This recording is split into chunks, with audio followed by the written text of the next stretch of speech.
It started as a golden afternoon at the small-town diner, the hum of conversation, clinking coffee cups, and sunlight streaming through the windows created the perfect calm. But that calm shattered in an instant. A cruel laugh, followed by the splash of cold water, froze the room. A glass tipped over, sending water cascading onto a young, pregnant woman sitting quietly in the corner booth. Her plate of pancakes trembled, and water soaked her blouse and blazer. The waiter, Brad, laughed along with his friends, their uniforms glinting under the light. What they didn't realize was that this wasn't just any customer. This was Grace Holloway, 7 months pregnant, waiting for the husband who was walking through the door, a man whose past as a Hell's Angel shaped the moment about to unfold. If you believe in redemption, kindness, and second chances, like, share, and subscribe to USA Kata. Grace hadn't wanted to come to the diner that day. Tired, lonely, and pregnant. She traced her fingers along the chrome table edge, remembering better days with Cole. Her husband, he had once been a member of the Hells Angels, a man of rough exterior and fierce loyalty, but he had promised her a life without fear, without violence. Today, she had come hoping for a moment of normalcy, a glimpse of their shared past. But the waiter's annoyance, his sarcasm over her reheated meal, signaled trouble. Then came the splash of water.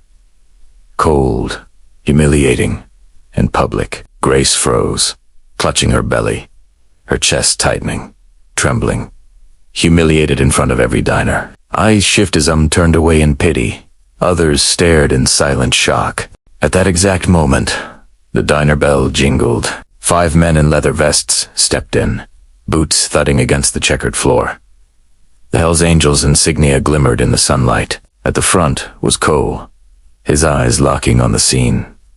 His pregnant wife, soaked and shaking, and the group of waiters frozen mid. His face turned pale, then red, jaw tightening. Grace's eyes met his, and the unspoken weight of pain, love, and fury filled the space between them. Cole didn't yell. He didn't need to. His silence spoke louder than any shout. Stepping forward, he flanked Grace with his friends, forming a protective line. The diner felt the storm of his presence. Brad, the instigator, stepped back, his grin disappearing under Cole's gaze.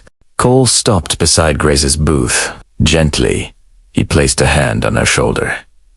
"Are you all right, sweetheart?" he asked, his voice soft but quivering. Grace nodded weakly, but Cole saw the hurt she tried to hide, and his anger shifted to a quiet, controlled force. Turning to Brad, he said with deep calm, "That's my wife." The words were heavy. Finally, Brad's mouth opened, but no sound came. Another waiter tried to excuse himself, but Cole's gaze silenced him. Without raising his voice, Cole picked up the same glass used to humiliate Grace and placed it back in Brad's trembling hand. "You think it's funny?" he whispered. Grace pulled on his arm. "Not like this. Let's go." Her gentle plea melted his rage into protective pride. He draped his leather vest around her shoulders and guided her toward the door. As they left, an older biker paused beside Brad. "Son," he said quietly, "there are 2 kinds of men in this world. Those who laugh at pain, and those who learn from it. Don't ever find yourself on the wrong side again." Then he followed the group out, leaving silence behind. That day changed the diner. The laughter never returned. Brad stood frozen, the glass shaking, haunted by Grace's dignity and Cole's quiet power. For days, he couldn't sleep, replaying her eyes, her quiet strength, and the stillness of a man who had once lived a rough life, but had learned the power of protection and respect. Months later, Grace returned to the diner. Brad was there, but he was changed quieter, humbler. When she walked in, he froze, but did not laugh. Slowly, he placed a hot coffee in front of her. "I'm sorry, ma'am," he whispered. Grace smiled faintly. "We all make mistakes. It's what we do after that matters."